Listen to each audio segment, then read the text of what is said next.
போதகர் தானே செய்திருக்காருன்னு சொல்லுங்க. அவற்றை எல்லா செயலுமே பார்த்தீங்கன்னு சொன்னால் சரியான இழிவான செயலாக தான் இருந்தது. அவர் வந்து குடி போதையில் இருந்திருப்பார். மற்றது வந்து இப்படி ஒரு சிறுமியால வந்து அடித்து கொலை செய்யப்பட்டதா சம்பவங்களா போதும். வன்முறையான கொலைகள் இப்படி எல்லாம் சம்பவங்கள் வடிவா இருக்கு. ஏஞ்சு குட்டிக்கு இந்த நைட் 2 பேரும் பிளாக் ட்ரெஸ்ல இருக்கிறான். அப்படியே நாங்கள் தக்காளி பழத்து சாறு பார்த்தீங்களா,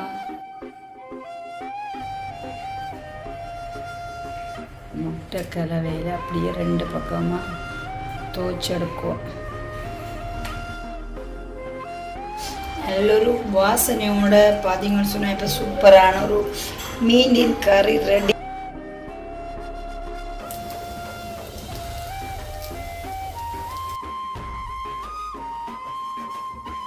hi friends, welcome to jolly blog. நான் உங்கள் சார்.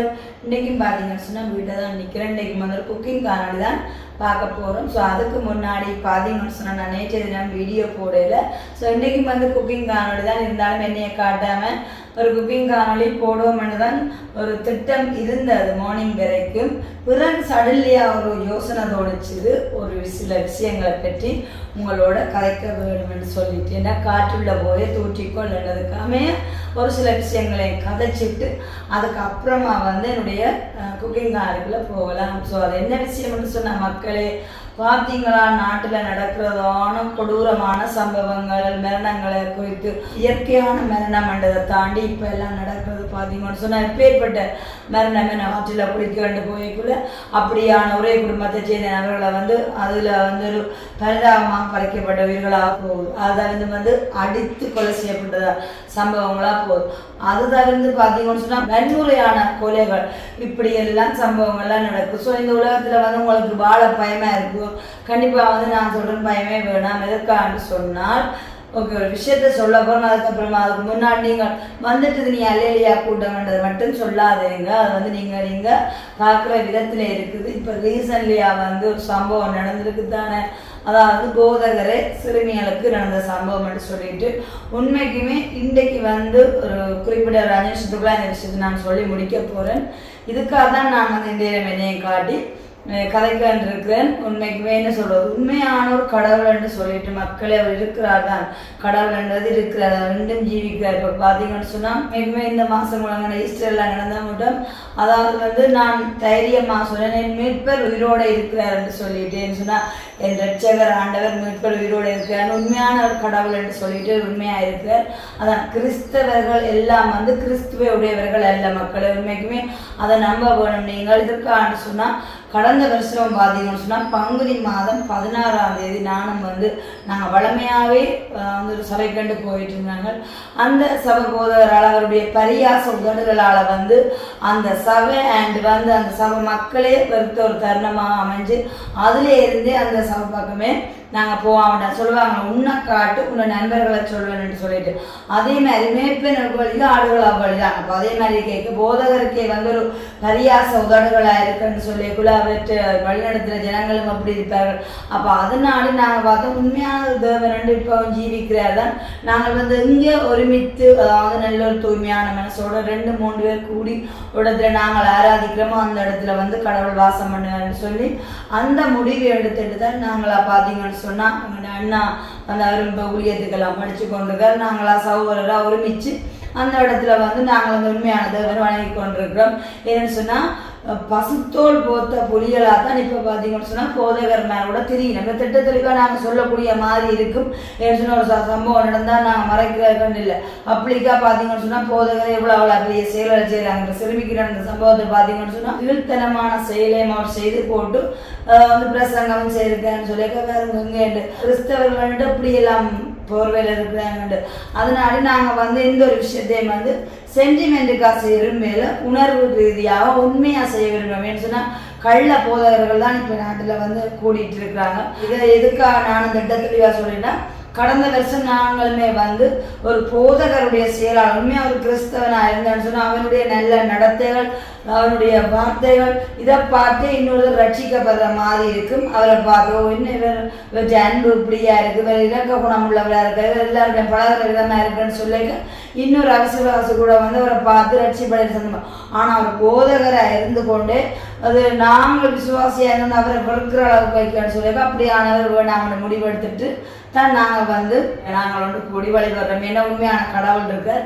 எப்போவுமே வந்து நாங்கள் எங்கன்னு மனசுக்கு சுத்தமாக இருக்கோம், நல்லதை செயலை செஞ்சுட்டு இருந்தால் கடவுள் எங்களை வழி நடத்துகிற காணக்கூடிய மாதிரி இருக்கும், தீங்கு நடக்காமல் இருக்கிறதெல்லாம் காணக்கூடிய மாதிரி இருக்கும். உண்மைக்குமே நான் அந்த சம்பவத்தை ரீசன்ட் அவள் கேள்விப்பட்டோன்னா இப்படி ஒரு போதகர் தாண்டி செய்திருக்காருன்னு சொல்லுவாங்க. அவற்று எல்லா செயலுமே பார்த்தீங்கன்னு சொன்னால் சரியான இழிவான செயலாக தான் இருந்தது. அவர் வந்து குடி போதையில் இருந்திருக்கிறார். மற்றது வந்து இப்படி ஒரு சிறுமியால் வந்து இப்படி எல்லாம் செய்து போட்டு அப்புறம் வந்து சமையல போதை வந்துதான் மற்றது மறைச்சது அவர் சம்பந்தமாக அடுத்தடுத்து அவர்கிட்ட குற்றங்களை மறைக்கிறதுக்கு அவருக்கு ஆதரவாளராக வந்து எல்லாரையும் பார்க்க நினைச்சிடான். இமெயிலும் நன்மை உண்டதுக்காமைய இன்றைக்கு அந்த போதகர் அப்படி ஒரு செயலை செய்யனால தான் நடக்குது. இது சம்பந்தமாக யார் யாரெல்லாம் இவருக்கு வந்து ஆதரவாக வரையினமோ அவையில என் கண்டு பேருக்குள்ள ஒரு குழுவே இருக்குன்னு சொல்லி காணக்கூடிய மாதிரி இருக்குமென்றது தான் நான் நினைச்சு போனேன். இப்படிதான் உலகம் உண்மையாக அந்த கலியுக காலம்னு சொல்லியிருக்கா. அதை வந்து நாங்கள் முதல்ல வார்த்தையாக கேட்டதா மட்டும் இல்லாமல் இப்போ எல்லாம் நடக்கிற சம்பவங்களை பார்த்தா அப்படித்தான் நடக்குன்னு சொன்னோம். அப்போ இப்பேற்பட்ட மனுஷருக்காக வந்து நாங்கள் காட்டில் வாழ்கிற மிருகங்கள்டே வந்து நாங்கள் சிங்கம் ராஜா கொடூரமான மிருகங்கள்னு சொல்லி போட்டு பயப்படுவோம். தன் உணவுக்காக வீட்டியாடுறதுக்காக தான் இருக்கும். அதை தாண்டி இன்றைக்கு மனுஷர்கிட்ட வந்து எவ்வளவோ குணங்கள் எல்லாம் மாறிக்கணும். இப்படிப்பட்ட மனுஷருக்காக வந்து நாங்கள் பணக்காரர் ஒரு ஆக்கள் எங்களுக்கு அழைப்பு தந்துட்டோம். எங்கள்ட்ட நாங்கள் நட்டியில் நாங்கள் போகாமல் இருக்கக்கூடாது. மற்றவர்களுக்காக பார்த்து வாழ்கிற வாழ்க்கையெல்லாம் இப்பேற்பட்ட உலகத்தில் உள்ள சுபாவம் அது கூடாத சுபாவம் உள்ள மனுஷ உலகத்தில் வந்து நாங்கள் எங்களுக்காக வாழ்க்கையை மாறிடுவோம். நாங்கள் தான் இருப்போமே. பாடல் இருக்கு, நான் முன்ன மாறி இல்லை இப்போ வேற மாறிட்டேன்னு சொல்லிக்கல. அது வந்து நல்லதுக்காகத்தான் இருக்க வேணும். எப்போவுமே கெட்டவர்களாக இருந்தால் மட்டும் நல்லதாக இருப்போம் இருக்கலாமே ஒழிய மற்றபடி வந்து கிடைக்கப்பெற்ற வசதி வாய்ப்பாலேயோ அல்லது வந்து பதவியலாலேயோ இதுகளால் வந்து நாங்கள் வந்து எங்களோட பெருந்தன்மையான குணங்கள் அதெல்லாம் நான் வந்து எப்போவுமே நான் தான் அம்மாக்களோட இருக்கையும் வந்து என்னட்டு இருந்தான இறக்க சுபாவம், யாரை கண்டாலும் அன்பு செலுத்துறது, யாரை கண்டாலும் உதவி செய்கிறது, தாழ்மையான உணர்வு, விட்டு கொடுக்குற மனசு, எப்படி எல்லாம் நான் ஜீவிச்சுட்டு இருந்தேனோ அதே மாதிரி தான் என்னுடைய கல்யாண லைஃப்லேயே மதுமே எனக்கு கிடைச்ச பார்ட்னர் வந்து எந்த ஒரு சுபாவத்தார் அவங்க சார் நல்லதான் சேர்ந்து அவரும் என்னோட பயணிச்சுட்டு இருக்கேன். நான் வந்து பெருந்தன்மை கொள்றேன். மற்றது வந்து எப்படிப்பட்ட வசதி வாய்ப்பு இருந்தாலும் அல்லது வசதி வாய்ப்பு ஆற்றி இருந்தாலும் நான் வந்து ஒரே மாதிரி தான் இருப்பேன். என்னுடைய சுபாவம் ஒரு நாளும் மாற போறதில்லை.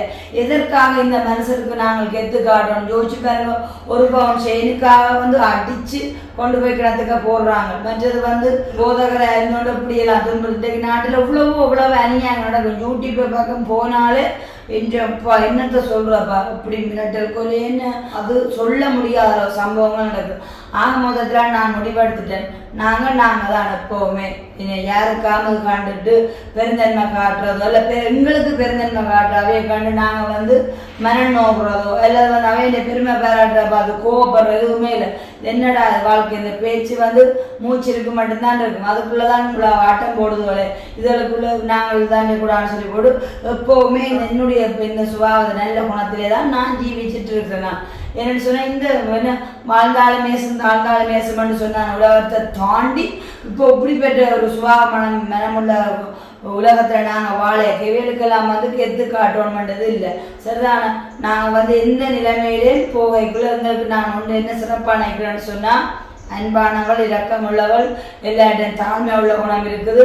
மற்றது வந்து எல்லாரையும் அனுசரிக்க முடியும். எவ்வளவு தன்மை இருந்தாலும் வந்து பெருந்தன்மை காட்ட மாட்ட வேண்டியது இருக்க. இந்த ஒரு நல்ல குணங்களை கொண்டு தான் எப்பேற்பட்ட கோடீஸ்வரராக இருந்தானே எப்பேற்பட்ட பதவி உள்ளவராக இருந்தானே கடந்த காலங்களில் வந்து உண்மையாக சொல்ல போனால் என்னுடைய வந்து சரியான தாழ்மை உள்ள குணம் இருந்தது. அதாவது வந்து என்ன சொல்ற என்னையே தாழ்த்தின குணங்கள் இருந்தது.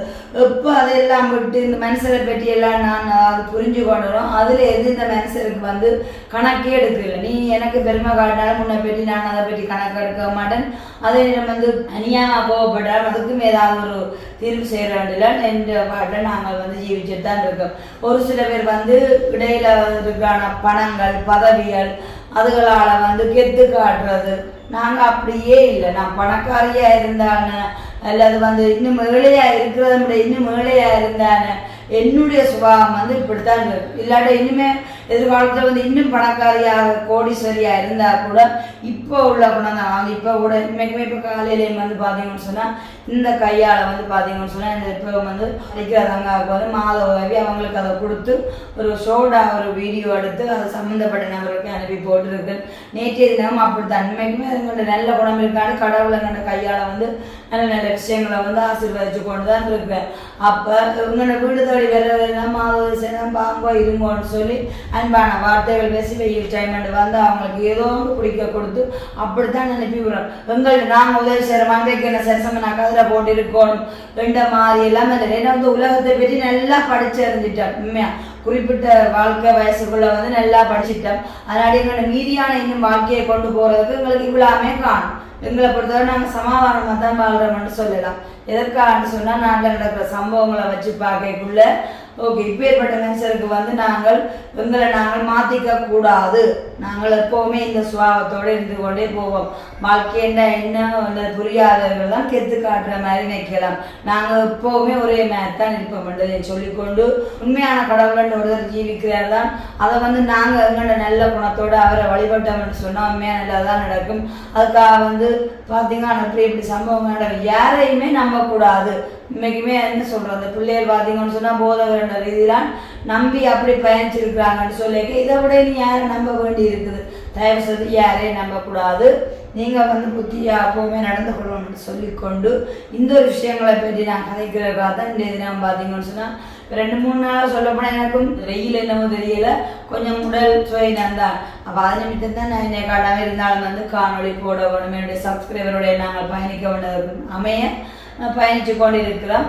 இன்றைக்கு ஒரு முக்கியமான விஷயத்தையும் வந்து எனக்கும் கடந்த வருஷம் வந்து ஒரு போதகரால் அவர் பெரியாச உதடுகள் வேதமே சொல்லுது பெரியாச உதடு உள்ளவர்களோட சேரவே கூடாது, அவர்கள் உட்கார இடத்துல இருக்கக்கூடாதுன்னு சொல்லிட்டு பெரியாச உதடே இருக்கக்கூடாது. போதகருக்கு அப்படி இருக்குன்னு சொல்லிட்டு அப்போ அதனால நாங்கள் வந்து அந்த சபைக்கே போகாமல் உண்மையான கடவுள் இருக்கிறாங்க நாங்கள் நம்புகிறோம். அப்போ அதனால நாங்களே எல்லாரும் ஒன்று கூடி ஜீவிச்சு கொண்டு உண்மை உள்ள கடவுளை வழிபட்டு கொண்டு இருக்கோம். ஏற்ற வழியில் எங்களுக்குரிய நன்மதியின்மை காரியங்கள்னு சொன்னால் அதுக்குரிய வழி வகுத்து கொண்டு தான் நாங்களே இருக்கவே. அந்த உலகமே வறுத்தாலும் கடவுளுடைய ஒரு அன்பும் கிருபையும் கருணையும் இருக்குமே இருந்தால் அவர் எங்களை வழி நடத்தி கொண்டு போவார், வாழ வைக்க. இது எல்லாத்தையும் நம்பிக்கொண்டு தான் நாங்கள் எங்கள் அனுதின வாழ்க்கையை நடத்தி கொண்டிருக்கோம். நீங்களும் அப்படி வாழுங்கோ, யாரையுமே நம்பாதீங்க. இந்த நாட்களில் வந்து பசுத்தோல் போத்த புலிகள் தான் நிறைய உலாவி கொண்டிருக்கிறோம் என்பதை என்னுடைய காணொலியுடன் என்னுடைய அனுபவத்தை வந்து சொல்லிக்கொண்டு வாங்கோ. இன்றைய தினம் வந்து என்னுடைய ஒரு சூப்பரான ஒரு சமையல் தான் செய்ய போகிறேன். காணொலிக்குள்ளே போகலாம். பார்த்தீங்கன்னு சொன்னால் இன்றைய ஃப்ரைடே ஸ்பெஷலாக என்ன செய்யப்படுன்னு சொன்னால்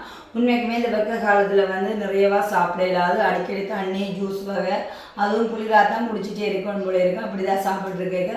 பட் இருந்தாலும் வந்து வயிற்று பசிக்கணும்னு சொல்லிட்டு கொஞ்சம் ஹெவியாகவும் சாப்பிட தான் வேணுமென்றதை முடிவெடுத்து இன்றைக்கு வந்து காலையிலேருந்து இப்போ வரையும் குட்டீஸ் மந்தங்களோட பயணிச்சுட்டு இருக்கேன். இப்போ நல்ல ஒரு குளியல் நடக்கும். தம்பி குட்டியன் வந்து அவரும் வந்து ஒரு குளியல் போட்டுட்டு இன்றைக்கி அணுவாக்கள் வந்து பெரிய காவடின்னு சொல்லிட்டு அணு அனுஷியாக்கா போயிட்டேன். அப்போ ஏஞ்சல் மெஸ்டின் வந்து எங்களோட நிற்கினோம். இப்போ குட்டீஸுக்கும் பிடிச்சதாக இருக்கணும், அதே நேரம் எனக்கும் பிடிச்சதாக இருக்கணும்னு சொல்லி போட்டு இன்றைக்கு வந்து ஒரு ஸ்பெஷலான டிஃபரன்ஸான ஒரு லஞ்ச் அந்த ரெசிபி தான் செய்ய போகிறேன். பார்த்தீங்கன்னு சொன்னால் நல்ல ஒரு தக்காளி பழம், அப்புறம் அந்த மீண்டின் ஊர் முட்டை இருக்குது. அதே நேரம் வந்து பார்த்தீங்கன்னு சொன்னால் கோதுமை மாவு எடுத்து சரியோ. இன்றைக்கு வந்து நல்ல ஒரு சூப்பரான ஒரு சாப்பாடு தான் செய்ய போகிறேன். அது என்னென்ன செய்ய போகிறேன்னு சொல்லிட்டு வீடியோக்குள்ளே போயிட்டு பார்க்கலாம். எனக்கும் வந்து விருப்பம், அதாவது வந்து கடமைக்காய் சாப்பிடாம விதமாக ஆக்கி செய்து சாப்பிடணுன்றதுக்காக இன்றைக்கு ஒரு யோசனை பண்ணி தான் இன்றைக்கு ஸ்பெஷலாக வந்து டொமேட்டோ தான் இன்றைக்கு ஸ்பெஷல். சரியோ, என்னுடைய சமையலில் வந்து டொமேட்டோ தான் ஸ்பெஷல். அதே நேரம் வந்து இதில் வச்சு எல்லாம் சமையல் செய்து போகிறோன்னு சொல்லிட்டு பார்க்கலாம். வாங்க. இவ்வளோ தக்காளி பழம் எடுத்து வச்சுக்கோன்னு பாருங்க. தக்காளி பழத்தை பார்க்கவே இன்றைக்கு நல்ல ஒரு ஆசையாக இருக்குது. கழுவிட்டு இந்த இப்போ வந்து கட் பண்ணிவிட்டு அப்படியே வந்து பச்சையாகவே மிக்சியில் போட்டு நான் வந்து கிரைண்ட் பண்ண போகிறேன். தக்காளியை வந்து பார்த்தீங்கன்னு சொன்னால் நல்லா சாராக்கியாச்சு. அப்படியே கோதுமைமாக எடுத்துட்டேன். தக்காளிக்கே வந்து உப்பு கலவை அதாவது அப்பச்சோட எல்லாமே போட்டாச்சுது. இப்போ வந்து இன்றைக்கி ஸ்பெஷல் வந்து தக்காளி முட்டை ரொட்டி தான் நாங்கள் செய்ய போகிறோம். இப்போ வந்து இந்த கோதுமை மாவுக்கு அப்படியே நாங்கள் தக்காளி பழத்தை சாரை ஊற்றப்போம். பார்த்திங்களா, ஊற்றிட்டு இல்லை கொஞ்சம் மெல்லிய சுடுதண்ணியும் விட்டு இப்போ வடிவாக ரொட்டி பதமாக நாங்கள் குழைக்க போகிறோம். பார்த்தீங்கன்னு சொன்னால் இப்போ வந்து ரொட்டி மாவாக வந்து பதமாக குழைச்சிட்டோம். இதுக்கு இன்னும் நிறைய அளவில் இருக்காக வந்து கொஞ்சம் ஆயில் சேர்த்து வடிவாக இன்னும் பிசைஞ்சு எடுக்கணும். பார்த்தீங்கன்னு சொன்னால் அதை ஆயில் போட்டு இன்னும் வடிவாப்ப செஞ்சு எடுத்து போட்டு பதப்படுத்தி இப்போ நாங்கள் வந்து ஒரு அரை மணித்தியால் நல்லா புளிக்க வைக்க போகிறோம். பார்த்தீங்களா, தக்காளி சேர்த்து நாடி நல்ல ஒரு சிவப்பு மாக்கலவையாக இருக்குது. ரெண்டு நல்ல ஒரு முழுக்கு போட்டுக்கோ. ஏஞ்சிக்குட்டின்றைக்கு அழகு கொள்ளை அழகு. ஏஞ்சிக்குட்டிக்கு அந்த நைட்டி தச்சு தந்தது அம்மாவோ? அவட அம்மா நாளைய பிறகு கைப்பக்கம் காட்டியிருக்கா. வடிவாக இருக்குது ஏஞ்சிக்குட்டிக்கு இந்த நைட்டி. 2 பிளாக் ட்ரெஸ்ஸில் இருக்கிறான். அப்போ இப்போ நல்ல ஒரு முழுக்கு போட்டு வந்திருப்பீங்க. அது கூட எனர்ஜியும் இப்போ கொஞ்சம் செலவாகிட்டுது. பசிக்குதே. சமையல் முடிய எப்படி 1 மணியா? அப்போ அதுக்கு உங்களுக்கு ஏதாச்சும் ஒன்று சாப்பிட தந்துட்டு இன்றைக்கி பிடிச்சதான ஐட்டம் தான் நான் செய்து கொண்டிருக்கேன். சரியோ, உங்களுக்கு எல்லாம் பிடிச்சதான ஐட்டம். மறுபடியும் அஸ்டினுக்கும் படிவாக இருக்குது. பிளாக் டிஷர்ட் லுக் வேறு லெவல். ஏஞ்சிக்குட்டி நல்ல ஒரு எலஸ்பேனும் போட்டிருக்குது. இந்த பக்கைக்கு அவ்வளோ முழு எல்லாமே நல்ல ஒரு முழுக்கு போட்டுன்னா ஈவினிங் வந்து நல்ல ஒரு குளியல் போடலாம். சரியோ, அப்படியே இருங்க. உங்களுக்கு இப்போ ஏதாச்சும் ஒன்று சாப்பிட தந்துட்டு நான் என்னுடைய சமையலை பார்க்க. குட்டீஸ்க்கு வந்து என்னுடைய சமையல் முடிய 1:30 ஆகுமேண்ணே. அப்போ அதனாடி வந்து டக்குன்னு ஒரு ஷார்ட் பிரேக்காக உருளைக்கிழங்கு பொரியலும் மில்க் பிஸ்கெட்டும் இருக்குது. சாப்பிட்டு கொண்டுருங்க. நல்ல முழுக்கு போட்டில் இருக்கிறீங்க, சாப்பிட்டு கொண்டுருங்க. நான் அப்படியும் பட்டுண்டு சமையல் செய்துடுவேன் என்ன. சரியோ, நல்ல கூல் தண்ணியும் வச்சுக்கிட்டாங்க பக்கத்தில். இப்போ எனக்கு சப்போட்டா அவிதான் இந்த ரொட்டி எல்லாமே அப்படியே பிடிச்சி தராது. இப்போ இந்த தக்காளி ரொட்டியை வந்து நாங்கள் இப்போ வட்ட வடிவிலையாக ரொட்டி ஷேப்பாக பிடிக்கிறோம். சரிதான். அடுத்ததாக இன்னும் பாருங்க இதுக்கு என்னெல்லாம் செய்ய போகிறோம்னு சொல்லிட்டு. ரொட்டியை வந்து ஸ்பெஷலாக செய்கிறதுல வந்து அவி ஒரு ஸ்பெஷல். என்னடா அவி? இப்போ இந்த ஸ்டெப் அடுத்த என்ன ஸ்டெப்? அதை வெட்டி போட்டு மடிக்கணும். அதை இருக்கா பாப்பா இன்னைக்கு தான் எங்களுக்கு ஸ்பெஷல்.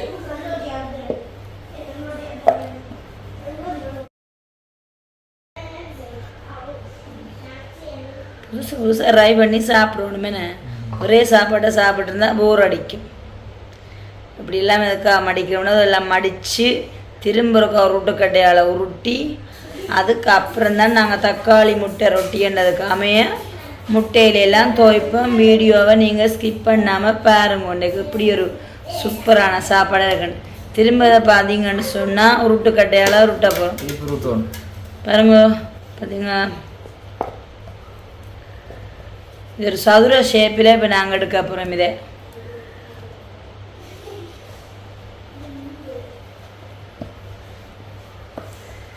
இப்போ மரக்கறிகளை வந்து விரும்பி சாப்பிடாதவைக்கு இப்படியெல்லாம் செய்து சாப்பிடலாம். வேணாண்டே பூசணிக்காய் தோசை செய்து பார்த்தீங்களா, எல்லோரும் விரும்பி சாப்பிடலாம். இந்த தக்காளி பழத்தை விருப்பம் இல்லாத ஆக்கள் வந்து இப்படி செய்து சாப்பிடலாம். புரோட்டா பிடிக்குமே இருந்தால் அவங்களுக்கு இப்படியெல்லாம் செய்து கொடுத்தா சாப்பிடுவினா. பார்த்தீங்களா, இப்போ உங்களுக்கு வந்து ஒரு சதுர ஷேப்பில் இருக்குது. சதுர ஷேப்பிலே அது வந்திருக்கு. இனிமேல் இதைத்தான் வந்து பார்த்தீங்கன்னு சொன்னால் நாங்கள் எடுத்து வச்சு முட்டை ஊர் முட்டையில் வந்து இப்போ நாங்கள் தோச்சு எடுக்க போகிறோம். இப்போ அதுக்கு முன்னே எல்லா உருண்டையும் வந்து இந்த சதுர ஷேப்பில் செய்த பிறகு இந்த தக்காளி முட்டை ரொட்டிக்கு சைடிஷாக பார்த்தீங்கன்னு சொன்னால் மீண்டின் கறி தான் செய்ய போகிறோம். இப்போ மீண்டின் வச்சு எடுத்து வச்சுருக்கிறேன். அப்படியே மீண்டின் கறிக்கு தேவையான சேருவியா. ஓகே, சூப்பரான ஒரு மீண்டின் கறியை இப்போ நான் வந்து செய்ய போகிறேன்.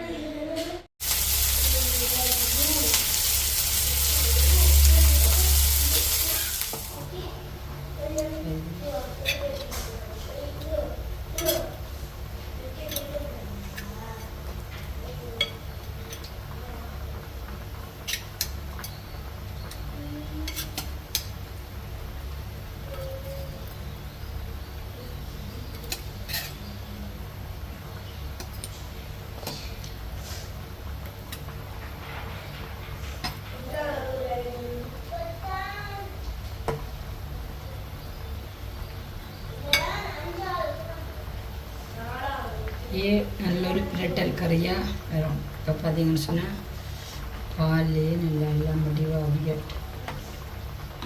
அது தக்காளி ரொட்டியை வந்து தோச்சு எடுக்கிறதுக்கு இப்போ வந்து நாங்கள் சூப்பரான முட்டை கலவை ரெடி பண்ண போகிறோம். இதில் வந்து வெங்காயமும் பச்சை மிளகாயும் கட் பண்ணி வச்சுருக்கேன் சின்னன்னா. அப்படியே வந்து இப்போ 2 முட்டை அடிச்சு ஊற்றி பார்த்தீங்கன்னு சொன்னால் நல்ல ஒரு சூப்பரான ஒரு முட்டை கலவை செய்ய போகிறோம். சரியோ,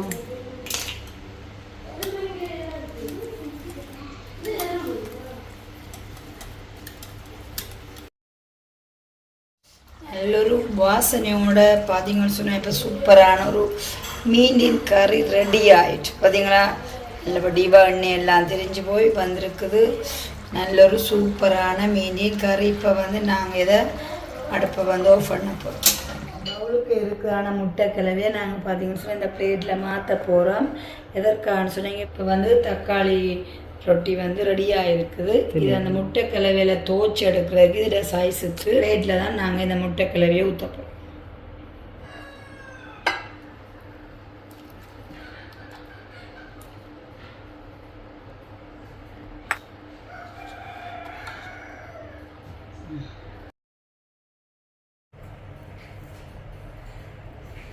முட்டை கலவையில் அப்படியே 2 பக்கமாக துவைச்செடுக்குவோம்.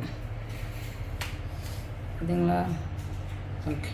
இப்படியே வந்து எண்ணெயெல்லாம் பூசி நல்ல ஒரு சூடாகிட்டு பேன். இப்போ அதிலே நாங்கள் இப்போ வந்து போட்டு எடுக்க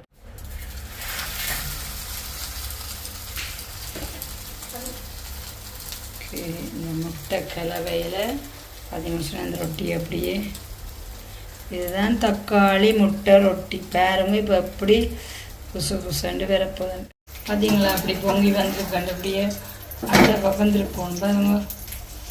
இவ்வளோ சூப்பராக வந்து பொங்கி பொங்கி வருது பார்த்தீங்களா? அப்படியே அடுத்த பக்கமாக திருப்பி விட நல்லா சூப்பராக பொங்கி பொங்கி வரும். அடுத்ததாக வந்து நாங்கள் இந்த பேன்லேயும் இருக்கோம். குட்டீஸுக்கு வந்து சாப்பிட லேட் ஆகுது. அப்போ அதனால 2 பேனில் எரிஞ்சு பார்த்தீங்க. இது எப்படி பொங்கி வருது அதே மாதிரியே இருக்கும். இதெல்லாம் நல்ல ஒரு சூப்பரான தக்காளி முட்டை ரொட்டி. மிகவும் நல்ல ஒரு சத்தான ரொட்டியும் பார்த்தீங்களா அப்படி பொங்கி வருதுண்டு. நல்ல வேகைக்கு நல்ல முட்டை வாசனையும் வருது. பொங்குது பார்த்தீங்களா அப்படி பொங்கி வருதுன்னு பார்த்தீங்களா? இந்த புசு புசுண்டு வருது.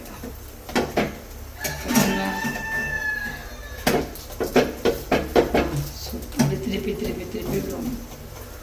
நல்லா சூப்பராக பொங்கி வரும். ஓகே. இப்படியே வந்து இப்போ நாங்கள் மற்ற ரொட்டி எல்லாமே சுட்டு எடுத்துட்டு பார்ப்போம். பார்த்தீங்களா அப்படி பொங்கி வருதுன்னு பார்த்தீங்களோ? ஓகே.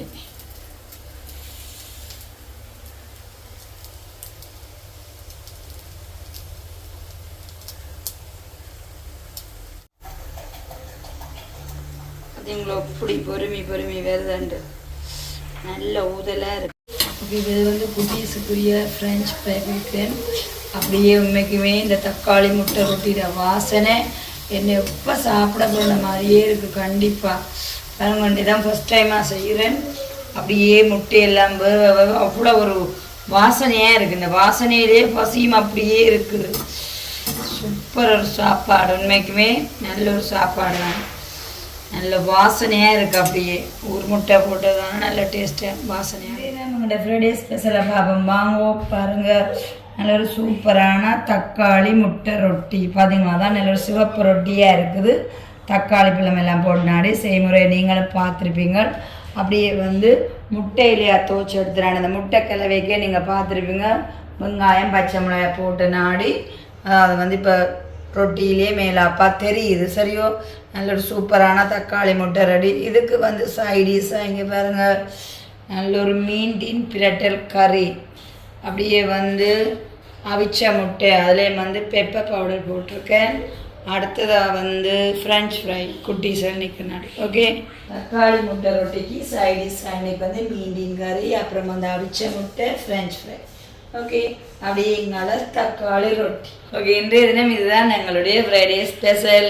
என்னுடைய இந்த சாப்பாடு வந்து யாருக்கெல்லாம் பிடிச்சிருக்குன்னு சொல்லிட்டு மறக்காமல் என்னுடைய வீடியோக்குள்ள கமெண்ட்ஸ் பண்ணுங்கள் காய்ஸ். உண்மைக்குமே இது குட்டீஸ்லேருந்து பெரியாக்கள் வரையும் அனைத்து பேருமே வடிவாக விரும்பி சாப்பிடக்கூடிய மாதிரி இருக்கும். சாப்பாடு எல்லாமே நல்லா சூடாக இருக்குது. ரொட்டியிலேருந்து எல்லாம் அப்படியே முட்டை வாசனையோட நல்ல ஒரு டேஸ்டாக இருக்குது.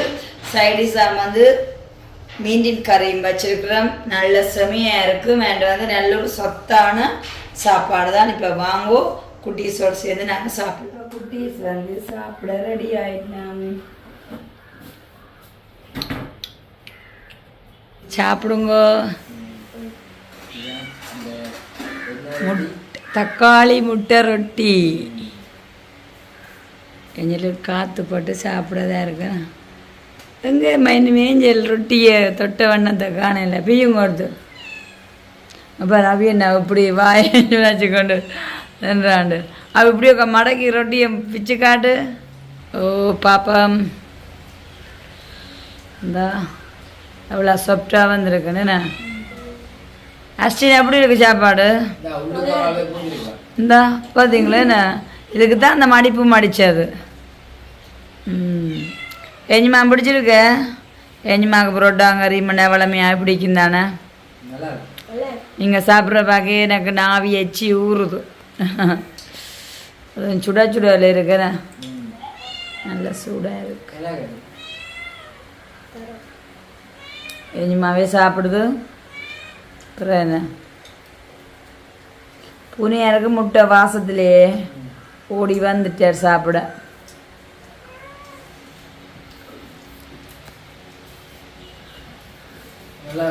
நல்லா இருக்குண்ணே சாப்பாடு செம.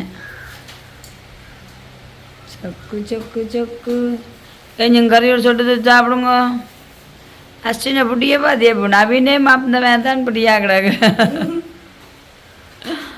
இப்படித்தான் துவச்சி சாப்பிடணும் என்ன. ஓகே அப்போ இன்றைக்கு வந்து ஃப்ரைடே ஸ்பெஷலாக நாங்கள் என்ன செஞ்சுருக்கோன்னு பார்த்துருக்குறீங்க, என்ன சாப்பாடு செஞ்சுருக்கோன்னு பார்த்துருக்குறீங்க. குட்டீஸ்லேருந்து மறுபடியும் சொல்ல போனால் பெரியாக்கள் எல்லாருக்குமே பிடிச்சது ஒரு சாப்பாடு. மரக்கறி வகையிலையும் வந்து உருளைக்கிழங்கு பிடிக்கல, பூசணிக்காய் பிடிக்கல, தக்காளி பிடிக்கலன்னு சொல்கிறாக்களுக்கெல்லாம் அவங்களுக்கு ஏதாச்சும் ஒரு சாப்பாடு பிடிச்சிக்கணும். ரொட்டி பிடிச்சாக்களுக்கெல்லாம் பாருங்க இப்படியானதில் வந்து செஞ்சு கொடுக்க அதில் வந்து மிரக்கறின்னு செய்கிறது விரும்பின மாதிரி சத்தாக சாப்பிடக்கூடிய மாதிரி இருக்கும்.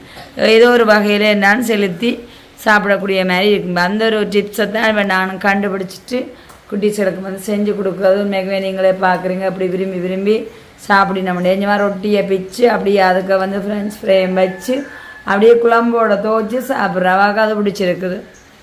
ஓகே அப்போ இன்றைக்கு இதுதான் எங்களுடைய ஃப்ரைடே ஸ்பெஷலாக. நீங்களும் இப்படி செஞ்சு சாப்பிடுங்க. நாங்களும் இந்த வெயில் காலத்தில் வகை வகையாக சாப்பாடெல்லாம் செஞ்சு சாப்பிட்றோம். அப்போ இதோட நாங்கள் இந்த வீடியோ முடிச்சு கொள்ள போகிறோம். வேணா நீங்கள் பாய் சொல்லி விடுங்க.